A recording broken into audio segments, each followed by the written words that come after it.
ដកដង្ហើមដើម្បីរស់បន្តសាងអំពើល្អកំដរជីវិត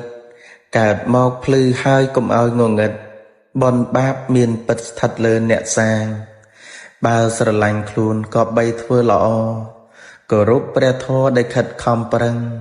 ទានសិលភិវនាដែលជាទីពឹងជាទីពំនឹងក្នុងវ័យទាំង3បាបាណੰអករណੰសុខੰវាសាឬប្រាំងប្រពុតទ្រង់យាង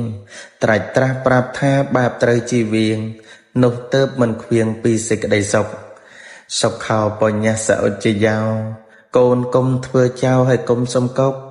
ត្រូវសិនសំបុណ្យទៅកូនបានសុខកុំចង់ស្រណុកព្រោះខ្ជិលអសោះអព្យាបច្ចហੰសុខੰលោកេក្នុងលោកទំនេរពីការឆ្លោះទាស់កូនរស់បានសុខគ្រប់គ្នាទាំងអស់ព្រោះគ្មានទំនោះអស់ការព្យាបាទសុខੰជីវៈជារាសីឡាំងសិលមានកម្លាំងច្បាំងតាមក្បួនខ្នាតដណ្ដើមបានសុខកូនរស់បានស្អាតសុខឥតផ្លត់ផ្លាតដារាបដល់ចាស់សិលេនសុគតੰយន្តិសត្វទាំងឡាយបានទៅកាន់ឋានសួគ៌ក៏ព្រោះសិលសិលេនភោគសម្បទាសត្វទាំងឡាយបរិបូរដោយភោគទ្រព្យក៏ព្រោះសិលសិលេននិព្វតੰយន្តិសត្វទាំងឡាយបានទៅកាន់ទីរំលត់ទុកពោក៏ព្រះនិព្វានក៏ព្រោះសិល